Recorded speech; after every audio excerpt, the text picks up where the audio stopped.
Tudo bem, meus irmãos? Você sabe que existe um grande desafio quando nós fazemos uma série, como nós temos feito, né, nos últimos meses, de livros expositivos, né? Livros quando a gente pega um livro do começo ao fim e vai estudando cada capítulo, cada trecho, muito obrigado, cada trecho, Eu estava na minha mente perícope, mas perícope é uma palavra técnica, teológica, que às vezes as pessoas não sabem o que é trecho, né? A perícope é o trecho. Eu ia falar perícope, obrigado, Guilherme. E a gente vai estudando os trechos das Sagradas Escrituras. E hoje, meus irmãos, eu vou falar de algo muito importante para nós. Uma experiência que todo mundo vai passar um dia. Qual é a experiência que todo mundo passa um dia? Sem discriminação nenhuma. Aonde todo mundo se torna igual? Na morte. Olha que tema bom para um domingo de manhã, não é? O que você acha nós começarmos a nossa manhã falando sobre morte? Por isso que eu vim todinho de preto hoje, porque assim, não era para combinar com o coral, não, mas é por causa do tema, né? Nós vamos falar um pouco sobre a morte, mas deixa eu te falar uma coisa. Não é algo sem esperança. Então, isso é uma primeira coisa, né? Eu sei que é muito difícil a gente falar sobre a morte dentro da nossa cultura. Por quê? Porque a nossa cultura evita a morte. A nossa cultura evita falar sobre isso, né? Nossa cultura é a cultura da vida. E não deveria ser diferente, porque, segundo Gênesis, capítulo 1 e capítulo 2, Deus nos criou para a vida. Deus nos criou para a vida. E a morte é algo assim, é uma ruptura. É algo que, apesar de ser corriqueiro, todo dia alguém morre neste mundão de meu Deus. Todo dia. Então perceba, nós lidamos diariamente com essa realidade, né? Como sociedade. Talvez não pessoas, né? Porque a gente às vezes passa um tempo sem perder pessoas queridas, próximas de nós.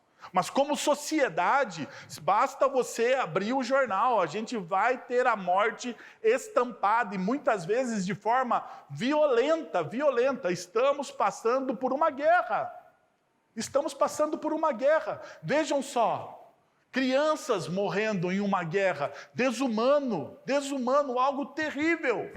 Nós estamos lidando com isso o tempo todo. E apesar de lidarmos com isso o tempo todo, nós não nos acostumamos. Já perceberam? A gente não se acostuma com isso, né? Por mais que você já tenha perdido alguém querido, próximo de você, você não se acostuma. Novamente, quando isso se abater sobre você, quando você perder mais uma vez alguém, você entrará novamente de luto. Você de novo vai experimentar a dor. Você de novo vai experimentar a ausência. Você de novo vai passar pela saudade. Tudo isso vai acontecer com você recorrentemente. E qual é o problema? Nós não nos acostumamos com essa realidade.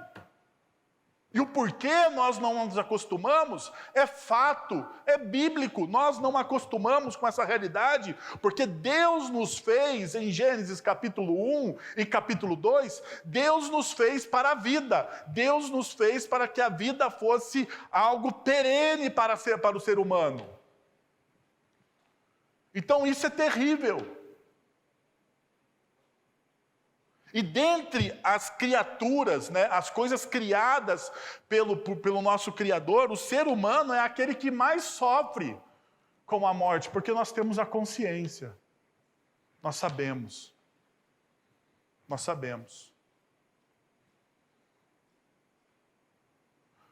Quando um médico olha um resultado de um exame de imagem seu e fala, é câncer. E a perspectiva não é boa, você já sabe o que vai acontecer.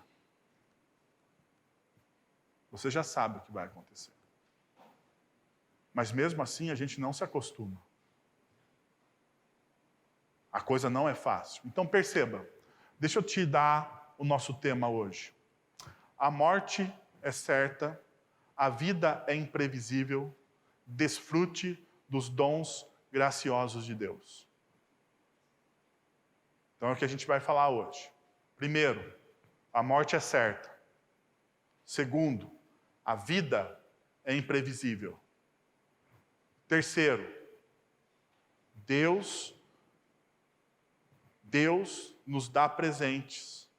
Deus nos dá alguns dons e nós precisamos desfrutar disso. Então, abra sua Bíblia em Eclesiastes capítulo 9, versos de 1 a 12, para você me acompanhar. Enquanto você abre, eu pego aqui a minha água, para que a minha garganta não fique seca.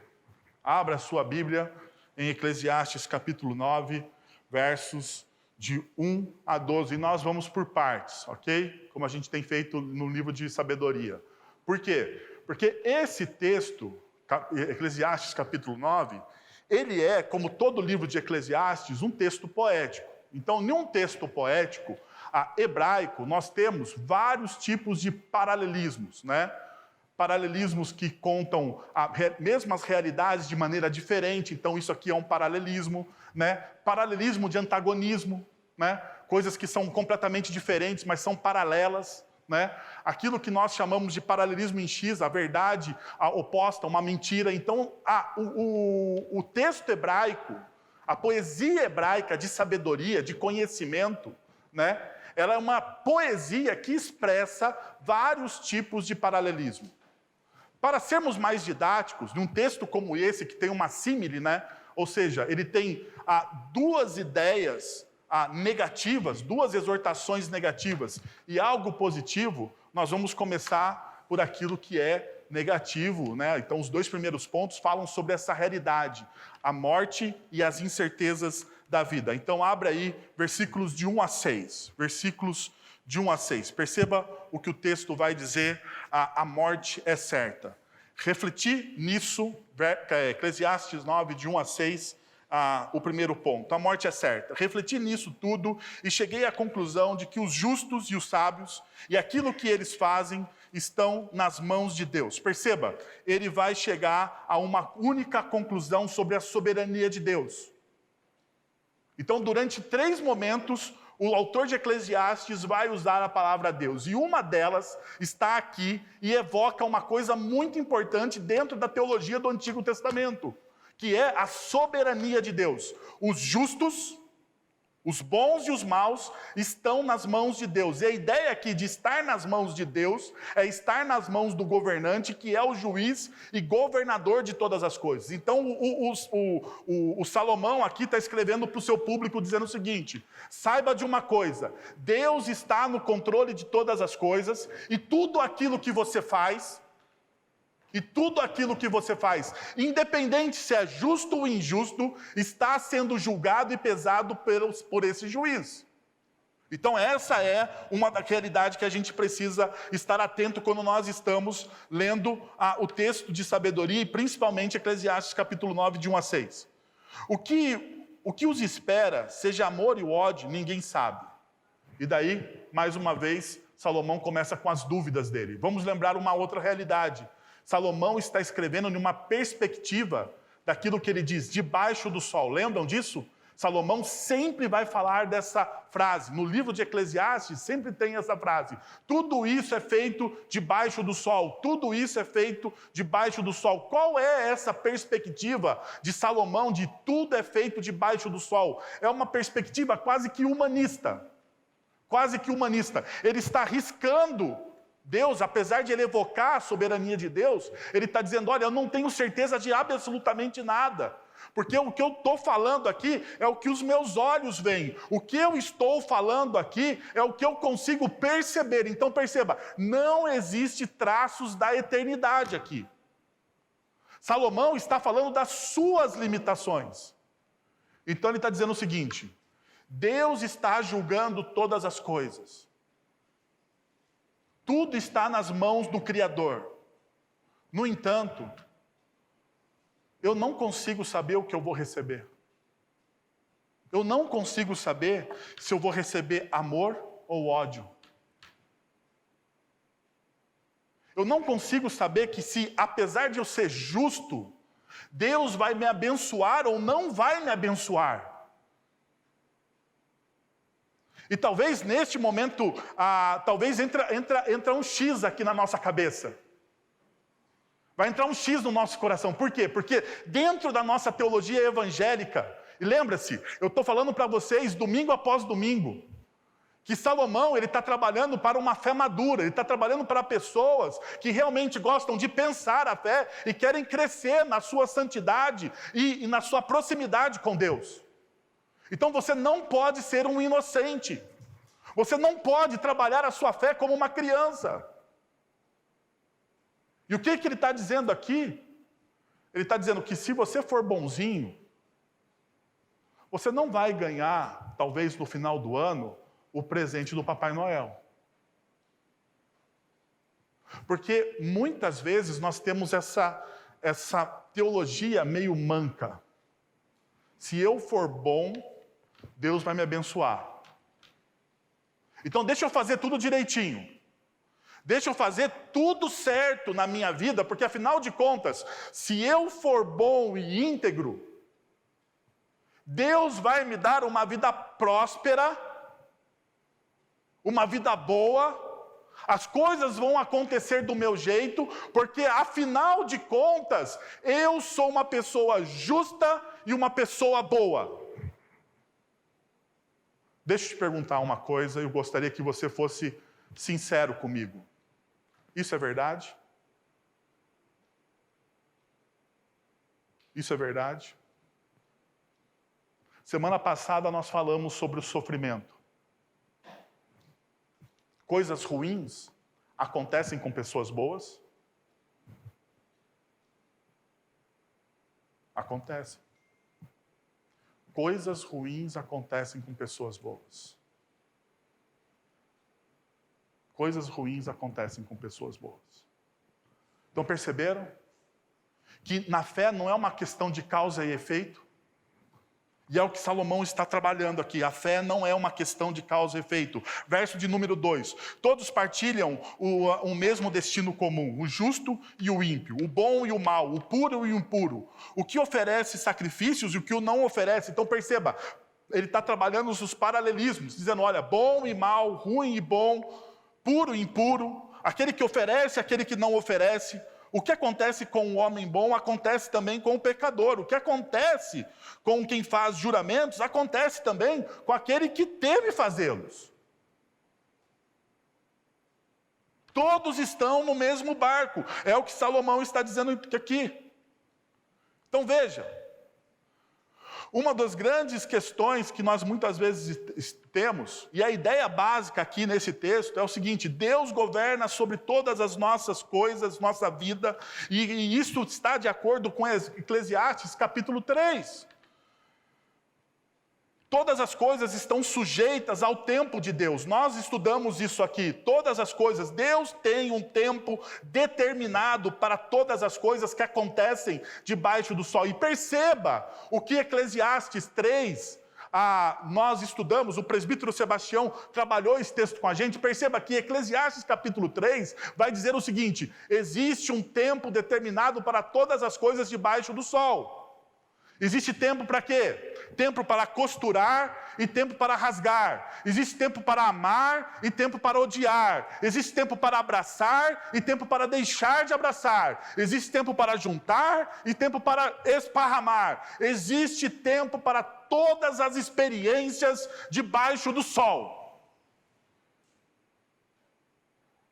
E o que Salomão está dizendo? Está dizendo assim, olha, todas essas experiências, sendo boas ou más, estão à mercê de todas as pessoas. Todo mundo passa por esse tipo de experiência. Todo mundo está sujeito a esse tempo. E o nosso entorno não nos dá nenhuma pista sobre o que Deus realmente pensa sobre nós, muitas vezes. Olha só, eu como pastor, uma das perguntas que mais as pessoas me fazem é: pastor, como eu sei a vontade de Deus? Como eu sei a vontade de Deus? Como eu sei? Como que eu descubro a vontade de Deus? Qual que é a resposta que eu dou para uma pessoa?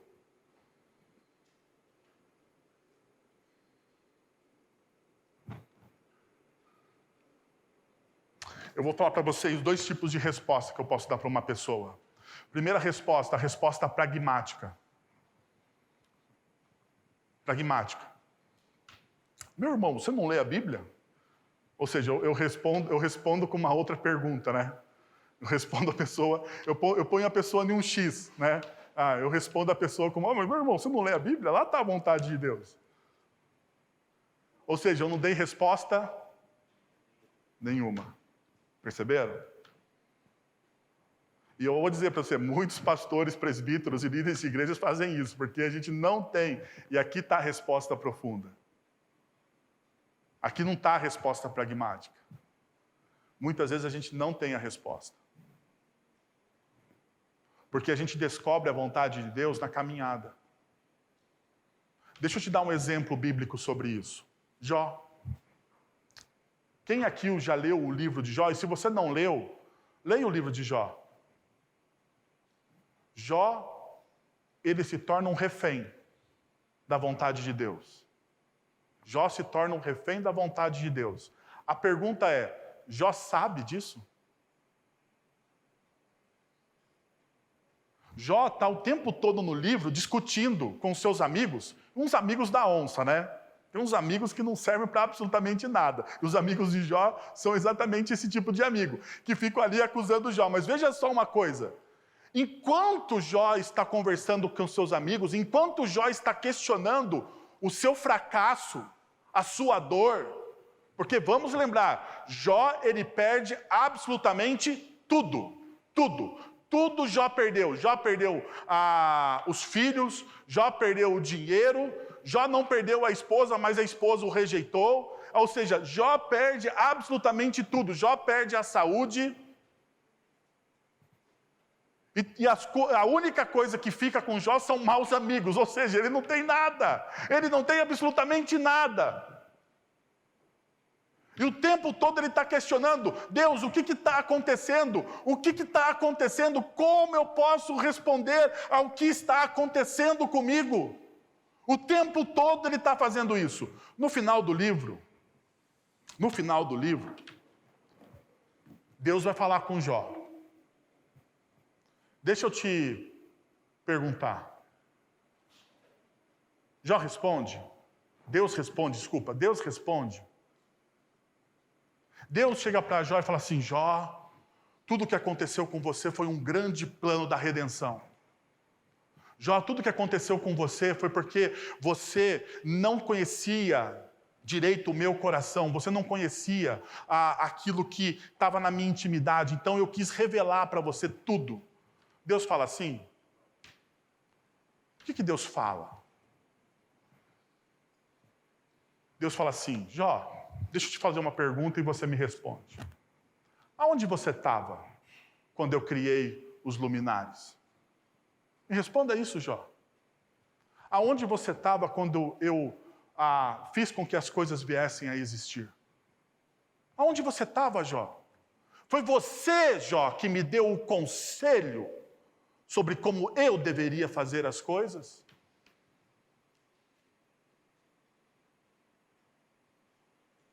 Perceberam? Jó, ele não obtém respostas nenhuma. Ele ouve. Ele entra num estado de humilhação. Porque ele vai dizer o seguinte, falei de coisas que eu não sabia. Eu falei de coisas que eu não sabia, falei mais do que deveria. Tentei discernir o indiscernível. Tentei compreender aquilo que é incompreensível. Tentei entrar no mistério que não me chega à mente, que não me cabe no coração. Tentei fazer tudo isso e deu errado. Daí no final ele vai dizer o seguinte. Eu conheci o Senhor de ouvir falar, mas agora os meus olhos te veem. Jó, ele não obtém, olha só o negócio, Jó não obtém resposta nenhuma do que aconteceu com ele. Você tem a resposta porque você está lendo o livro. Jó não obtém resposta nenhuma. Jó só obtém uma única coisa, que deveria ser suficiente para todos nós. Suficiente para todos nós. A única coisa que Jó obtém é a intimidade de Deus. Por quê? Porque antes eu conhecia o Senhor de ouvir falar, mas agora os meus olhos te veem. É uma relação de proximidade. Já falei isso para vocês. E a intimidade com Deus deveria ser o quê para a gente? Suficiente. Eu ter Cristo Jesus marcado no meu coração deveria ser o quê? Suficiente. Cristo deveria ser suficiente para os meus dilemas, para as minhas dores, para os meus problemas. Jesus deveria ser suficiente. Mas muitas vezes não é. Não podemos usar nossas circunstâncias, então, meus irmãos, para determinar se Deus nos ama ou nos odeia, nos aceita ou nos rejeita. Esse conceito vai na construção de muitas tolices cristãs, que dizem, se você for fiel, você será próspero. Nós vemos isso. Muitos pregadores e igrejas afirmam que se você realmente ama a Deus, então você será feliz, saudável, rico, terá bons filhos, uma boa esposa, será alguém bem-sucedido. Os livros dizem que você quer ouvir. Os pregadores muitas vezes levam você àquilo que você deseja ouvir. Veja só. Deixa eu te perguntar uma coisa. Qual seria um exemplo de piedade dentro da Bíblia que nos ensina o seguinte: que a fidelidade custa a vida?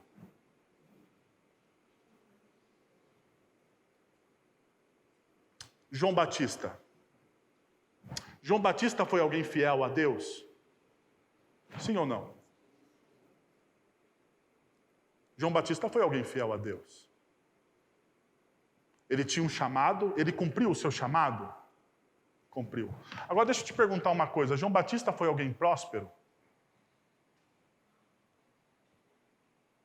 João Batista, ele andava num camelo BMW do primeiro século? Ele andava nos melhores carros, ele tinha as melhores túnicas da Tommy Hilfiger, túnicas da Guess, João Batista tinha.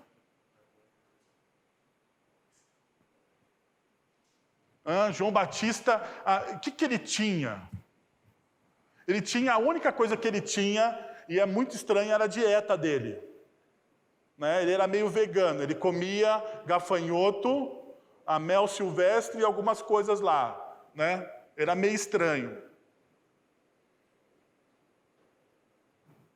Mas a pergunta é, ele era alguém fiel? E o que ele ganhou pela sua fidelidade? Deixa eu te perguntar, o que ele ganhou pela sua fidelidade? Ele perdeu a cabeça. Literalmente, ele morreu. Cortaram a cabeça de João Batista, porque ele dizia a verdade.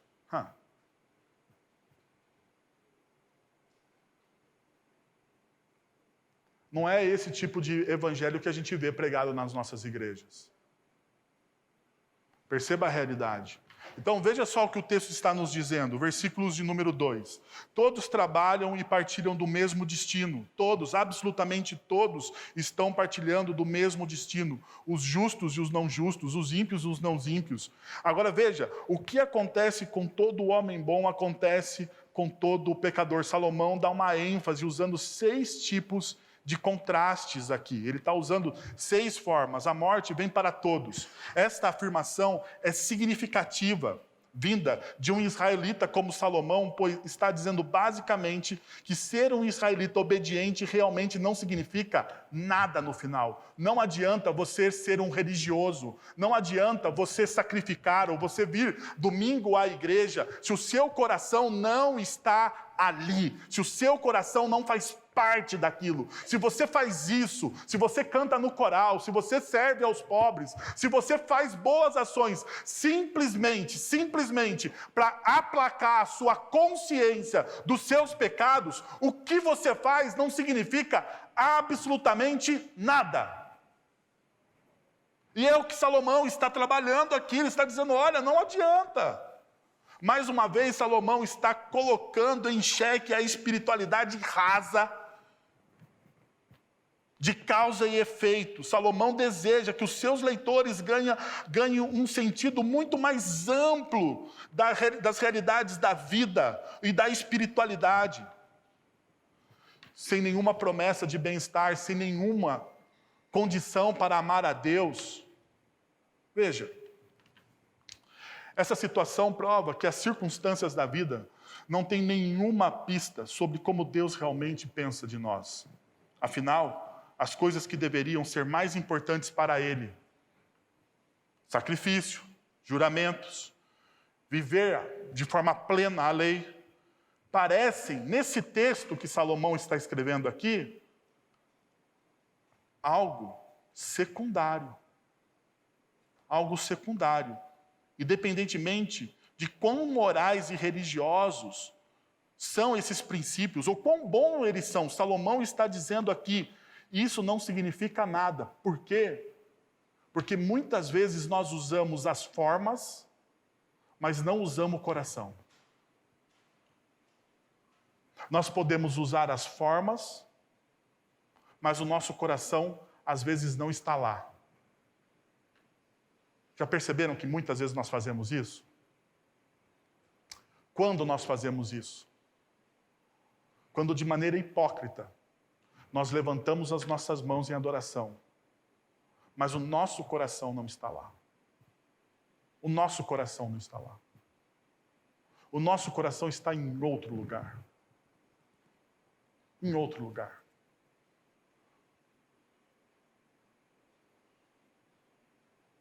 Isso acontece muitas vezes com a gente.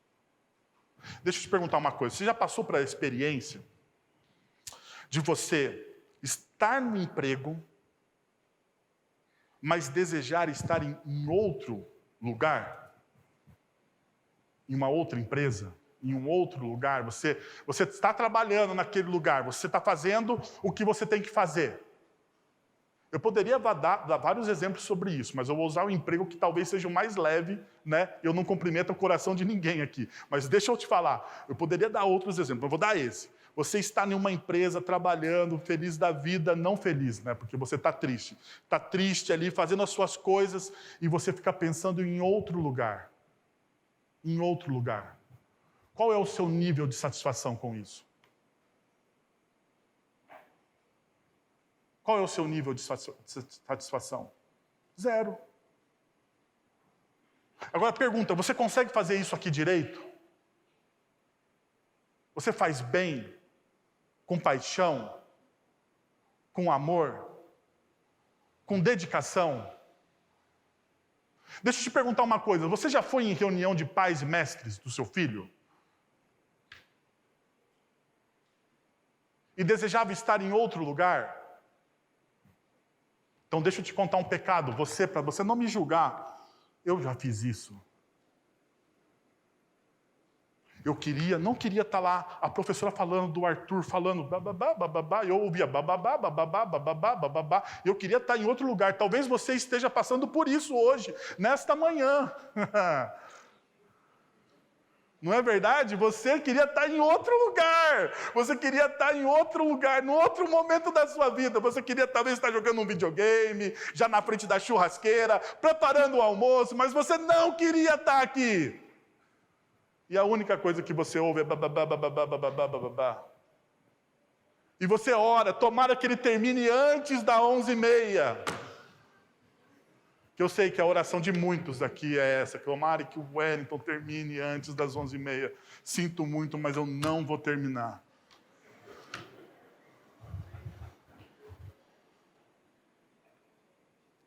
Mas deixa eu te perguntar, você consegue aprender alguma coisa se o seu coração estiver em outro lugar?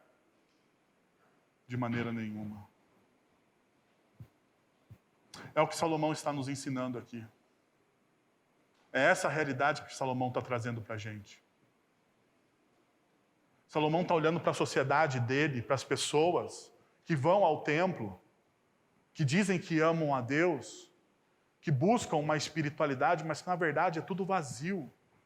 E Salomão está em crise com isso. Salomão está em crise com ele mesmo, está dizendo, olha, eu estou indo, eu estou fazendo, mas eu não sei o porquê eu estou fazendo, eu entrei no automático. E entrar no automático na vida, meus irmãos, é desesperador. Entrar no automático na vida é viver a vida estando morto. É assim, quando você entra, quando a sua espiritualidade entra no automático, quando você ora no automático, quando você vive o seu casamento no automático, é terrível, porque você já está morto, você já morreu. E o que o Salomão está mostrando é essa realidade para a gente. Então ele continua no verso 3, este é o mal que há em tudo o que acontece debaixo do sol, o destino de todos é mesmo, o coração dos homens, além do mais, está cheio de maldade e de loucura durante toda a vida, e por fim, eles se juntarão aos mortos. E daí o que Salomão ele coloca exatamente a realidade de Gênesis capítulo número 3 aqui. Ele fala, olha, vocês estão mortos nos seus delitos e pecados, vocês não passaram por uma experiência de regeneração, e Salomão nem poderia pensar em regeneração aqui no Antigo Testamento. Mas ele está desesperado, porque ele olha para a realidade de Gênesis capítulo 3 e ele não acha uma solução. Ele olha para o coração da humanidade e ele fala, olha, vocês pensam o tempo todo em maldade, vocês estão cheios de loucura. Porque a gente olha para a nossa sociedade muitas vezes e nós pensamos, nossa, a maldade é nova. Gente, não é nova. O pecado não é novo. Desde Gênesis capítulo 3, quando o homem faz a opção de viver de maneira desconexa de Deus, todo o pecado, toda a maldade, tudo aquilo que nos atazana, todas as mazelas das nossas vidas estão impregnadas em nós. Porque nós fizemos em Gênesis capítulo 3 uma opção por autonomia, que nos levou à morte, que nos leva à crise.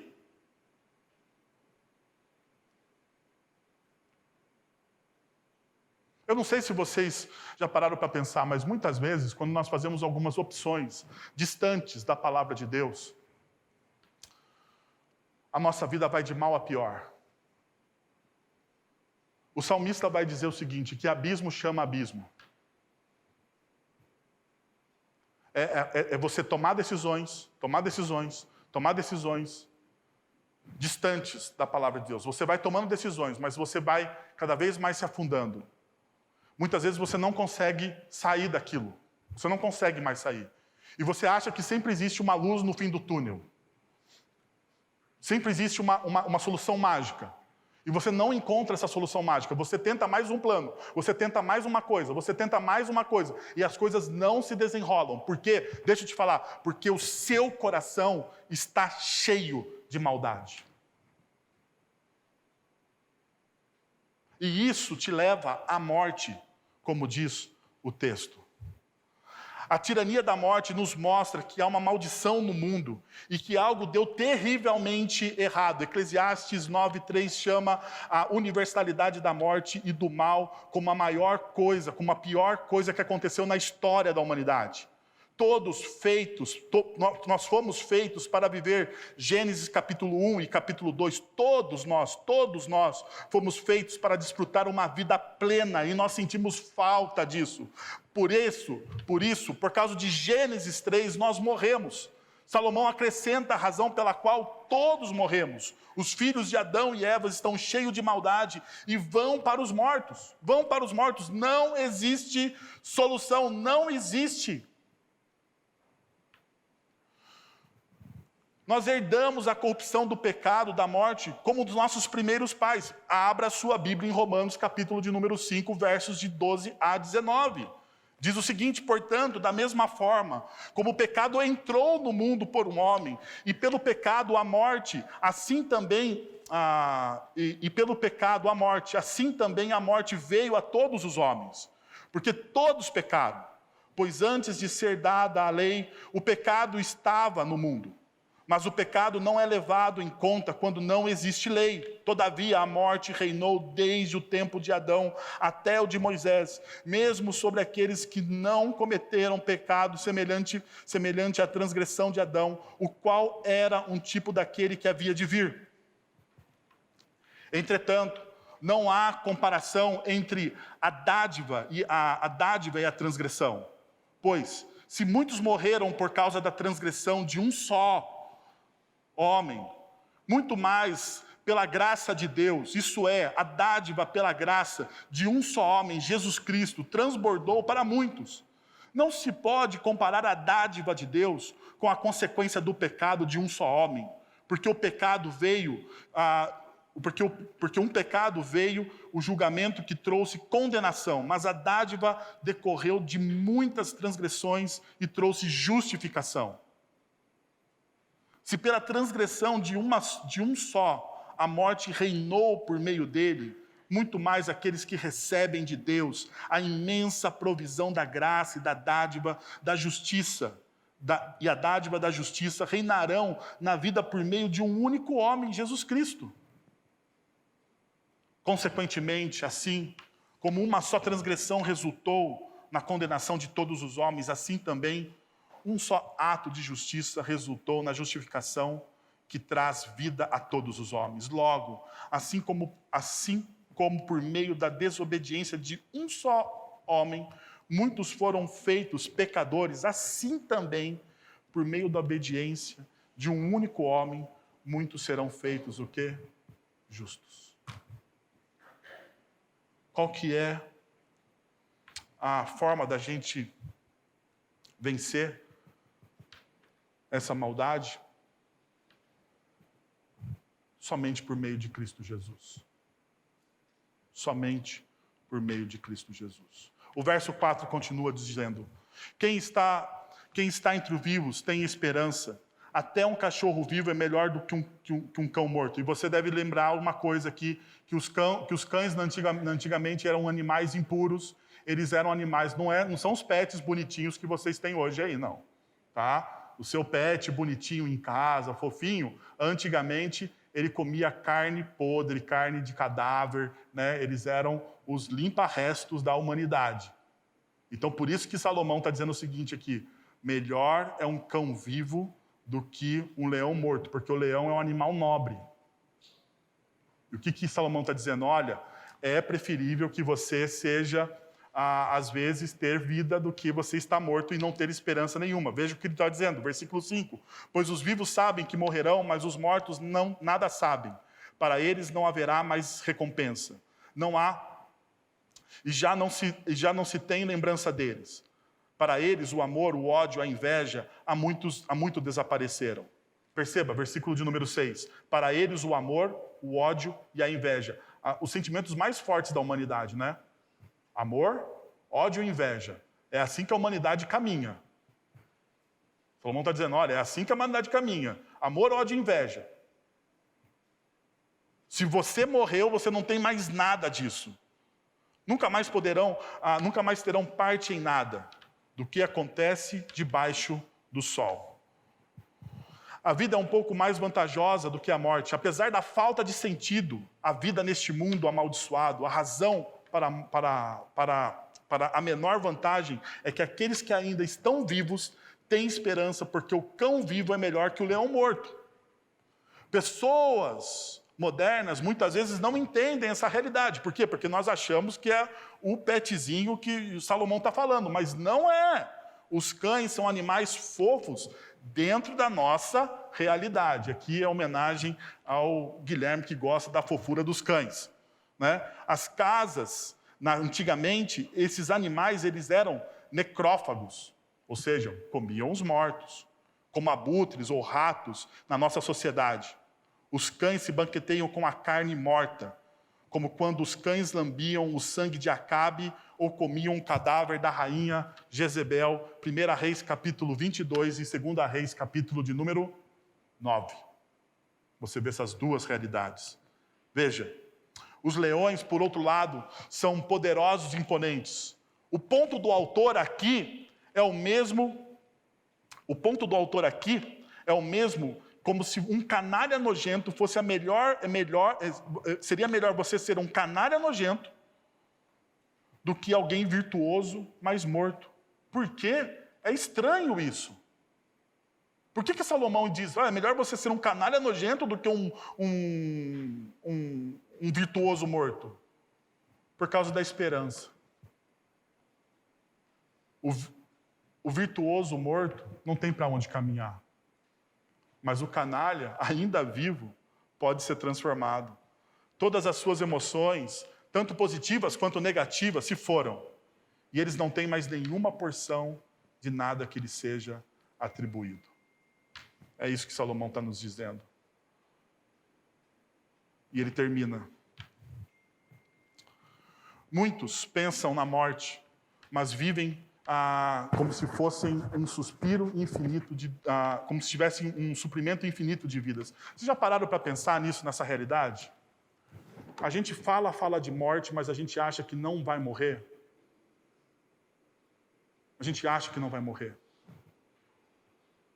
Por alguma coisa a gente acha que não vai morrer. Bom, deixa eu mostrar para vocês o discurso de um ícone da nossa sociedade pós-moderna, Steve Jobs. Esse discurso ele fez em Stanford, University of Stanford, né? E ele vai dizer o seguinte, eu recortei partes, porque o discurso é grande, eu não iria ler o discurso todo para vocês. Olha o que ele diz. Lembrar que estarei morto em breve é uma ferramenta mais importante que já encontrei para me ajudar a tornar grandes decisões. Porque quase tudo, expectativas externas, orgulho, medo de passar vergonha ou falhar, caem diante da morte, deixando apenas o que é mais importante. Não há razão para não seguir o seu coração. Lembrar que você vai morrer é a melhor maneira que eu conheço para evitar a armadilha de pensar que você tem algo a perder. Você está nu. Não há razão para não seguir o seu coração. E perceba, ele está repetindo toda vez, não há razão para não seguir o seu coração, porque ele parte de uma existência, de uma filosofia existencialista, humanista. Ele está dizendo, olha, a melhor coisa é seguir o seu coração. Daí ele continua. A morte é o destino que todos nós compartilhamos. Ninguém nunca conseguiu escapar. É assim como deve ser, porque a morte é muito provavelmente a principal invenção da vida. É o agente de mudança da vida. Ela limpa o velho para abrir caminho para o novo. Nesse momento, o novo é você. Está olhando para os estudantes, né? Mas algum dia, não muito distante, você gradualmente se tornará um velho e será varrido. E hoje, esse ano, eu vou fazer 41 anos. Eu pensei, caramba, é tempo demais já, né? Estou ficando velho. Estou pensando, 41 anos, eu falo, caramba, estou ficando velho. Eu tenho 3 filhos, não tenho cabelo. Não consigo mais emagrecer, estou ficando velho. Faz regime, você não emagrece. Está ficando o quê? Velho, não é verdade? É ou não é, Serginho? Não dá. Nesse momento, olha só, ele diz o seguinte, o seu tempo é limitado, então não gaste vivendo a vida de outro alguém. Não fique preso pelos dogmas de viver com o resultado da vida de outras pessoas. Não deixe que o barulho da opinião dos outros cale a sua própria voz interior. E o mais importante, tenha coragem de seguir o seu próprio coração e a sua intuição. Eles, de alguma maneira, já sabem o que você realmente quer se tornar. Todo o resto é secundário. Ele fala verdades eternas aqui, mas ele fala muita, muita, muita baboseira também. Porque esse negócio de seguir o coração vai dar errado, minha gente. Vai dar errado em alguma coisa. E deixa eu te dizer uma coisa, você não sabe, mas se você ler a biografia do Steve Jobs, você vai saber. Ele fez esse discurso quando ele foi curado do câncer. Ele teve um diagnóstico de câncer no pâncreas e ele fez uma cirurgia, passou por uma cirurgia, foi extirpado o câncer e ele falou, beleza, agora estou zerado. E ele faz esse discurso. Anos depois, o câncer volta. E ao invés de fazer a mesma cirurgia ou passar por outros procedimentos clínicos, ele tenta um negócio de medicina alternativa. E uma das dores no final da vida dele, ele vai dizer o quê? Eu fiz aquilo que estava no meu coração e deu errado.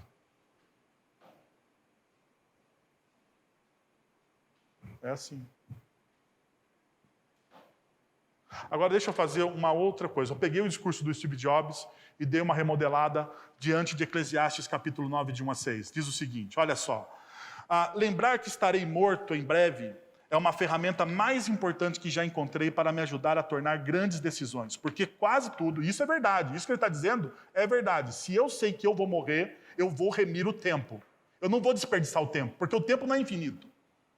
O meu tempo não é infinito. O meu tempo não é infinito. Você precisa lembrar, a cultura diz o contrário, mas o tempo que você tem não é infinito. E você está desperdiçando tempo fazendo bobagem, às vezes. Olha só, ele vai dizer o seguinte, para me ajudar a tomar grandes decisões, porque quase tudo, experiências externas, orgulho, medo de passar vergonha ou falhar, caem diante da morte. Isso aqui também é verdade.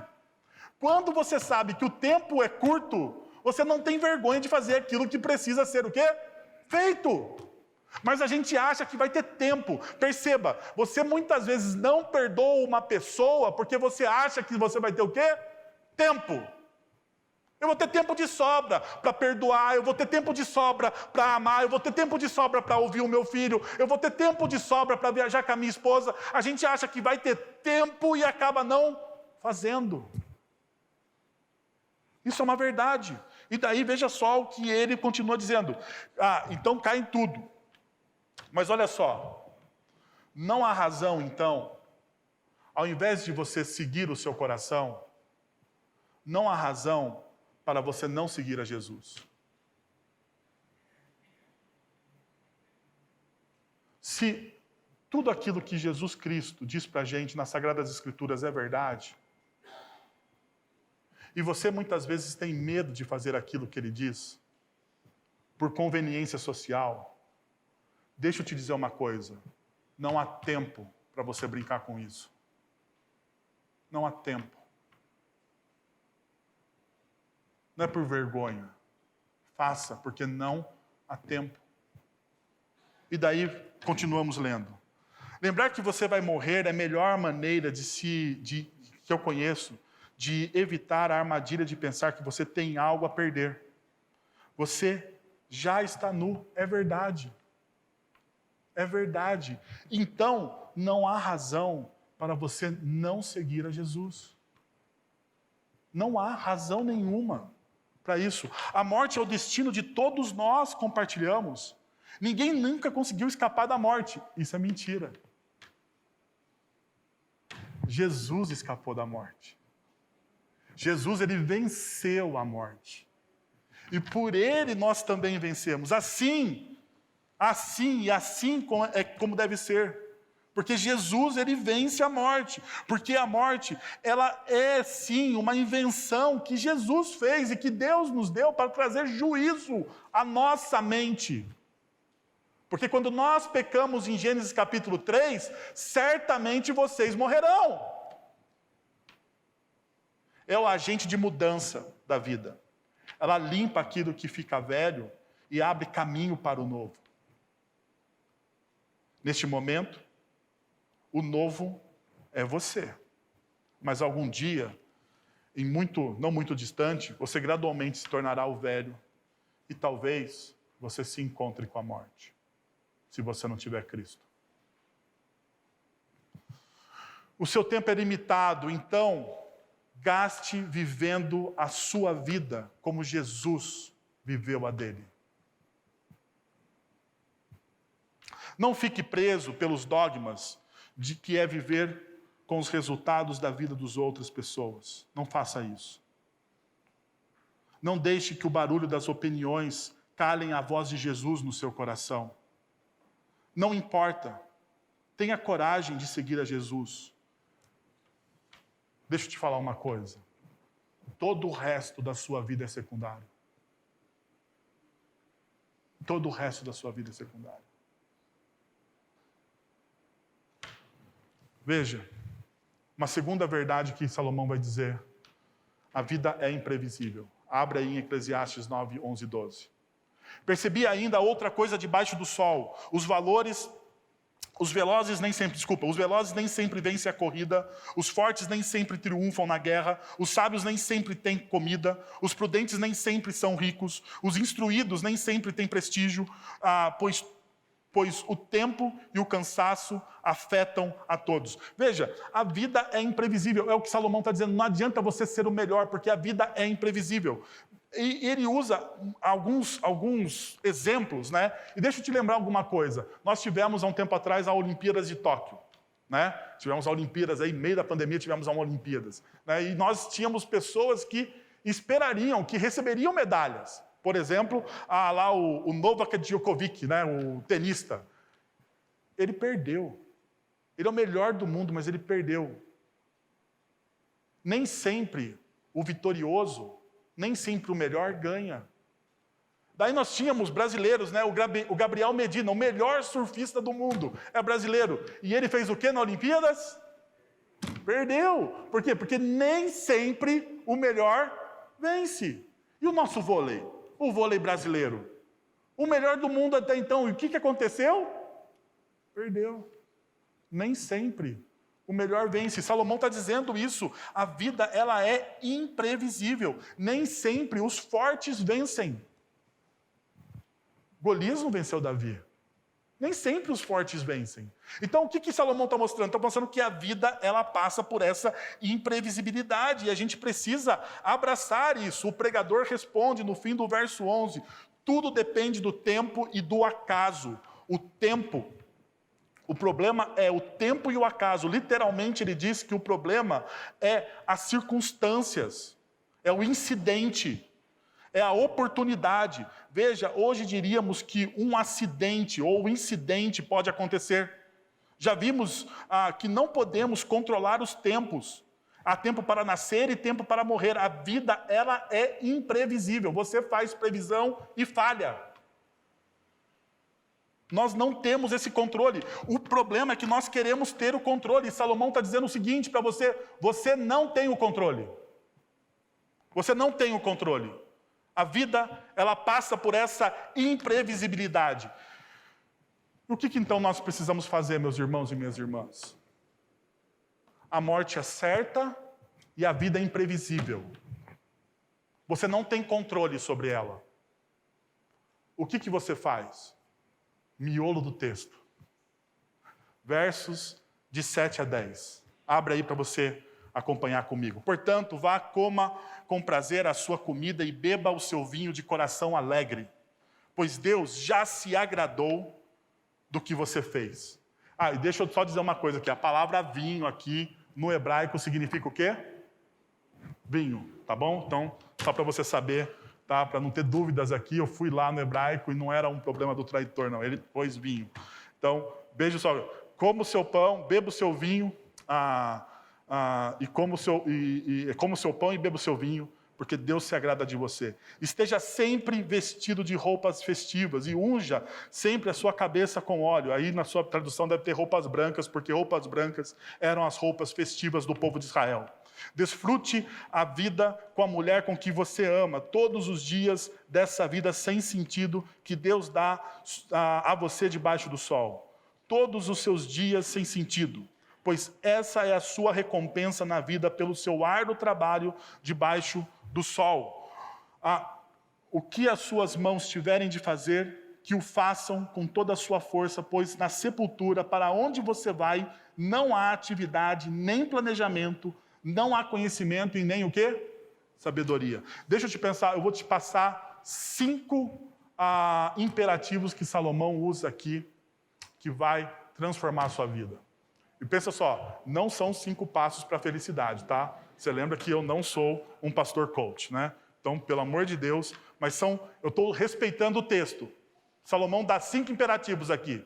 Então vamos lá. O primeiro imperativo, portanto, vá, ou pois vá. E é interessante, Salomão não usa muitos imperativos em Eclesiastes. Nesse capítulo ele vai usar. É o capítulo que ele mais usa imperativos. Então perceba, portanto vá. A primeira ordem aqui, que nós vemos, que abrimos essa parte do texto, é vai ou vá. É um chamado para despertar. Não há tempo para perder. Pare de reclamar, pare de alimentar a sua ira, pare de resmungar sobre os seus problemas. Dê um fim à sua ansiedade. Vai. Como a gente derruba a ansiedade? Como a gente luta contra a ansiedade? Indo. É o que Salomão está dizendo aqui. Você não deve ficar parado reclamando daquilo que você perdeu. Você não deve ficar parado alimentando ou resmungando por aquilo que você não viveu. Você não deve ficar parado dizendo que a sua vida está arruinada por aquilo que acabou. Você simplesmente deve continuar seguindo. Vá! Então a primeira lista que Salomão coloca aqui é vai. Porque veja só, a fé é feita do quê? A fé é uma ação de você crer naquilo que você não vê. O que é fé? Fé é caminhar. Deus vai chamar Abraão e Deus fala para Abraão assim, Abraão, vem comigo. Tem mapa? Tem mapa? Tem estratégia? Tem plano estratégico de Abraão? Em 5 anos você vai ter uma grande nação. Tem programa estratégico? Não tem. É simplesmente vá comigo. Vá comigo. Vá para onde? Não sei, eu vou te mostrar no caminho. Mas você vai andando e eu vou te mostrando. Isso é fé. Então por isso que a Bíblia diz que nós somos os peregrinos, porque nós caminhamos. E nós não ficamos parados. Então, diante da sua ansiedade, diante da sua dor, eu sei que é difícil. Eu não estou diminuindo, mas a Bíblia continua, convida você a abrir mão da sua ansiedade, de você lançar a sua ansiedade sobre Cristo Jesus e continuar caminhando. Agora veja, ele não fala sobre somente ir, ele fala, coma com prazer a sua comida. E aqui pessoas gordinhas como eu vão gostar dessa parte do texto. Talvez você esteve aqui para ouvir essa parte do texto até agora. Coma com prazer a sua alegria, ou como está na revista atualizada, coma com alegria o seu pão. Coma com alegria, faça as suas refeições sem pressa, gente. É o que Salomão está dizendo aqui. Quer ver a pior coisa da face da terra? É você comer em fast food na praça de alimentação do shopping center. É a pior experiência. Eu acho que o inferno será uma praça de alimentação do shopping center. Você quer ter uma imagem do inferno? Você já foi... convido você, sábado, 3 horas da tarde, Shopping Dom Pedro em Campinas. Praça de alimentação. É a figura do inferno.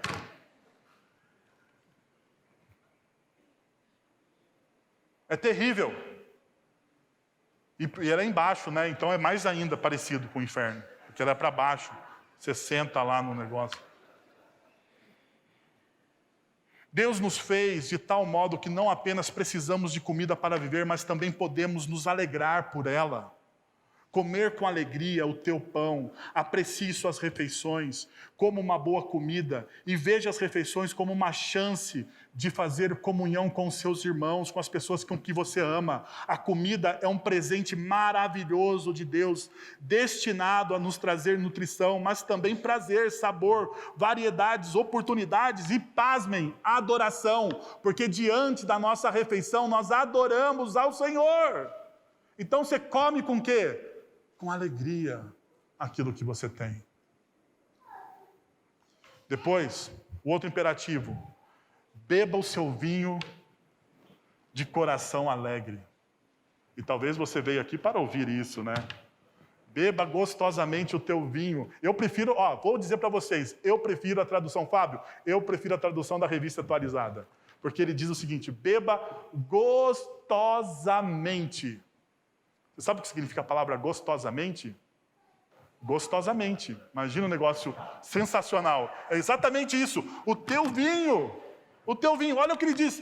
Deus também nos deu uma rica variedade de bebidas. Em Israel, o vinho era a bebida favorita. Tanto que Jesus vai lá e transforma a água em quê? Em vinho. Em vinho. Jesus estava em uma festa. Perceba como o vinho é importante. Jesus estava em uma festa, ele vai lá e transforma a água em vinho. E o vinho era bom, gente, porque o cara vai dizer lá, o mestre vai dizer, olha, esse vinho que você está servindo aí é melhor do que o outro, você não deveria fazer isso. O ponto aqui não é se devemos beber vinho ou não, mas que devemos beber gostosamente. Por isso que eu gosto da palavra da NVI. O fato está na alegria aqui. O vinho representa essa faceta da literatura bíblica. Bebe o teu vinho. Paulo instrui os crentes, é interessante, aqui a gente precisa parar. Paulo instrui os crentes que eles devem beber sim, mas com moderação.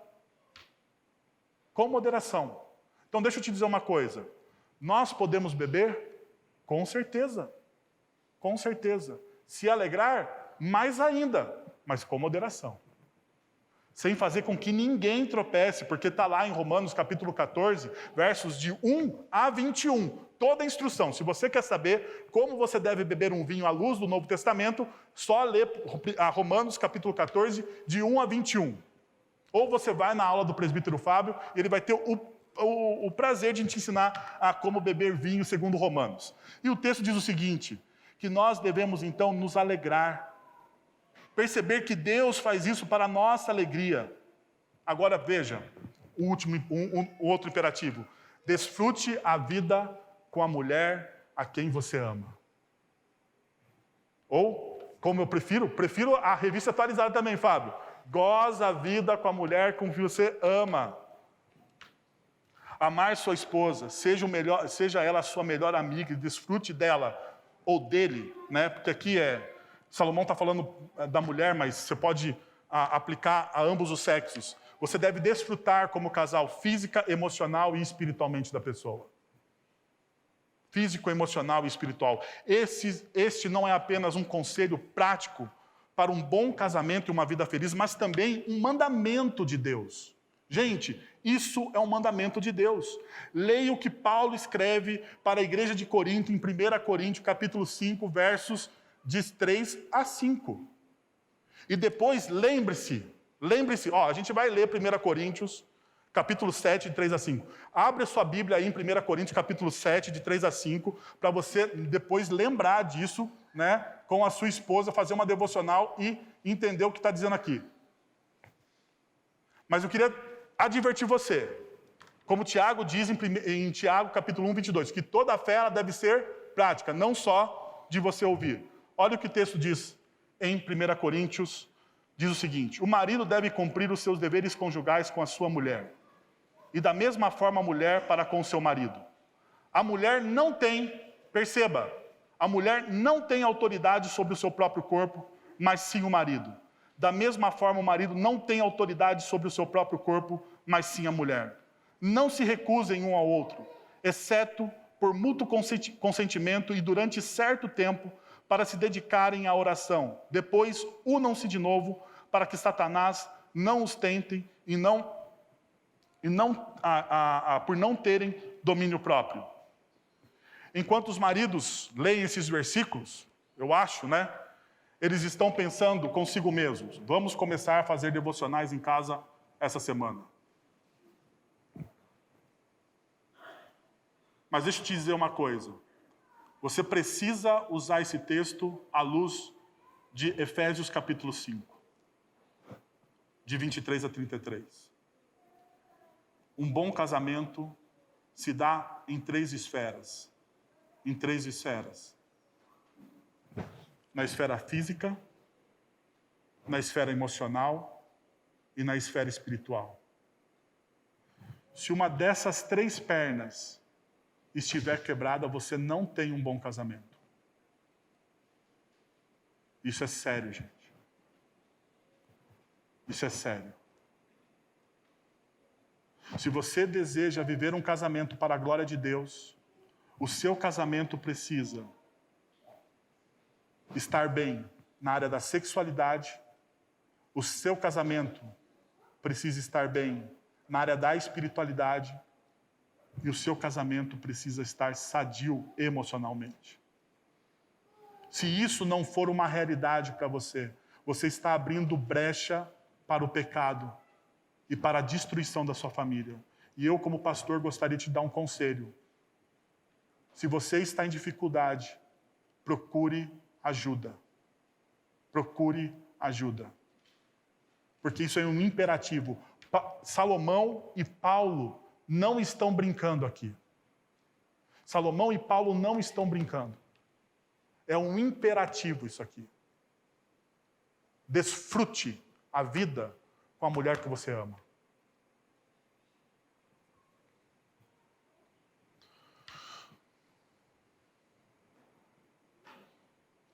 Último imperativo do texto. O que as suas mãos tiverem que fazer, que o façam com toda a sua força.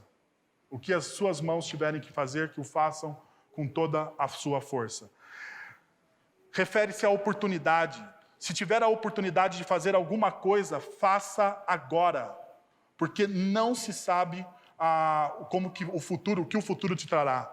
Para o pregador, trabalho duro é parte da alegria da vida. Deus nos criou para o trabalho. Gênesis capítulo 2, verso 15. Esse negócio do trabalho ser um castigo é coisa cultural, é mentira. Nós, como reformados, adoramos trabalhar. Nós temos gozo no trabalho, nós temos alegria no trabalho. Assim, intencionalmente, o trabalho deve nos dar uma satisfação e alegria.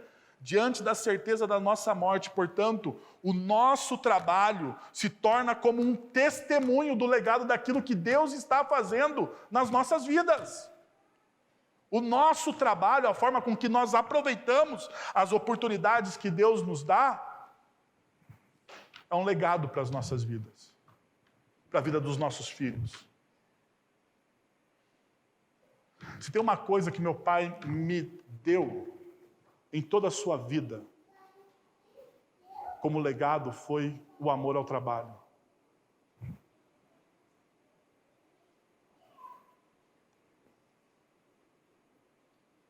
O meu pai me amou trabalhando por mim. Ontem eu estava no clube, né? Deu um tempinho, consegui terminar as coisas antes, e eu fui com o clube com os meninos. Eu estava lá na piscina, os meninos estavam nadando, né? Todos devidamente com boia. E eu estava ouvindo, e eu, sem querer, porque natureza pecaminosa, né? Eu ouvi a conversa de um pai com um filho. E o filho estava falando assim, pai, mas você passa pouco tempo comigo. Você não faz as coisas que eu gostaria que você fizesse. O filho estava dando uma reclamada com o pai. Daí o pai olhou e falou assim, filho, mas tudo que eu tenho, 70% do meu salário, eu gasto com você e com seus irmãos. Essa é a forma de eu demonstrar que eu te amo. Eu estou tentando te ensinar que o trabalho vale a pena. Eu lembrei do meu pai. Porque eu também fiz essa mesma reclamação para o meu pai. E hoje, como pai, eu vejo que quando eu quero comprar algo que o meu filho gosta, eu preciso fazer o quê? Trabalhar. Porque o trabalho também é uma expressão de amor. Só que a nossa sociedade, a nossa cultura pós-moderna diz que amor é você tratar o seu filho como pet, né? Como pet. Veja só, meus irmãos. Deixa eu te perguntar uma coisa, a gente está encerrando aqui, e eu prometo para vocês que eu estou encerrando aqui. Como vivemos esses imperativos de forma plena? Por que eu estou falando isso? Vá, coma, beba, desfrute e faça. Como eu vivo todos esses imperativos de forma plena? Segundo Salomão, não tem como. Porque veja só, ele coloca Deus simplesmente como um provedor, como alguém soberano. Veja, versículo 7. Pois Deus já se agradou do que você faz. Deus está distante. Deus se agradou e beleza. Ou, versículo 9. E Deus já dá a você debaixo do sol. Mas como então eu vou ter um bom casamento? Como eu vou conseguir perdoar? Como eu vou ter prazer no trabalho, muitas vezes, quando a fadiga vem? Como eu vou ir diante de uma depressão? Como eu vou me alegrar, muitas vezes, tendo na minha mesa aquilo que eu não gostaria de ter? Como? Porque o problema não está simplesmente nos imperativos. Seria um reducionismo da minha parte. Como?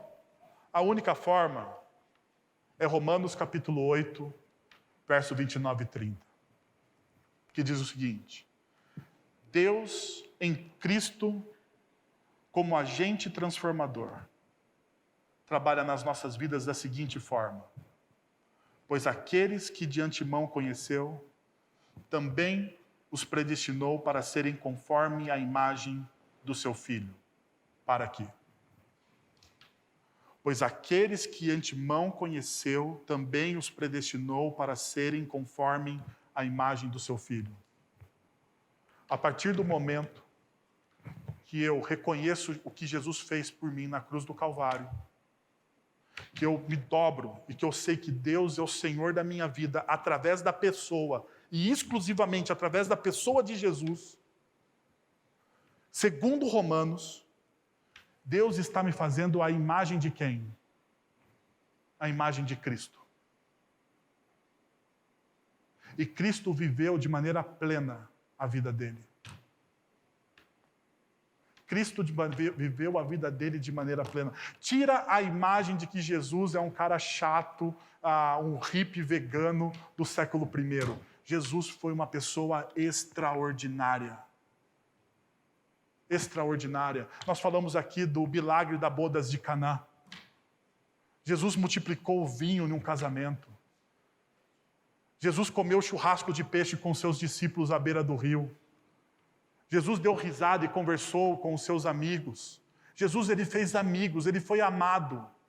Ele foi amado. E ele foi amado não porque ele era alguém, um influencer da nossa cultura, não. Porque o texto de Isaías diz que ele não tinha absolutamente nada na sua aparência que lhe chamasse a atenção. Sabe por que Jesus era amado? Porque ele era aquilo que nós deveríamos ser antes da queda. E Jesus está fazendo isso de novo em nós, quando nós nos dobramos a Ele na cruz do Calvário. Jesus nos torna humanos, refazendo a nossa imagem, para que nós possamos ter vida plena. Eu gostaria de convidar você, então, como eu disse, era o final, a abaixar suas cabeças, fechar os seus olhos, fazemos uma oração juntos. Depois,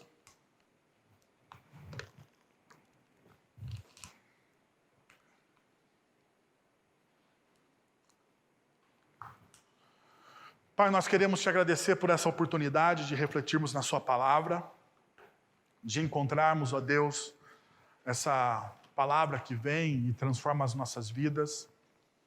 Nos dá, Deus, uma visão plena do teu reino. Que Jesus possa ser o nosso exemplo, e não somente o nosso exemplo, Senhor, mas o nosso Salvador. Jesus, ele é o nosso Salvador, aquele que nos transforma naquilo que nós deveríamos ser, ó Pai. Nós perdemos isso por causa dos nossos pecados, nós perdemos isso por causa das nossas más escolhas, mas o Senhor envia Jesus para restaurar as nossas vidas. É em nome de Jesus que nós oramos. Amém. Vamos receber a bênção, meus irmãos? Agora, irmãos, que a graça de nosso Senhor e Salvador Jesus Cristo, o amor de nosso Deus e Pai, o conselho, o consolo, o poder e a ação do Santo Espírito de Deus estejam sobre vocês agora e pelos séculos dos séculos. Amém.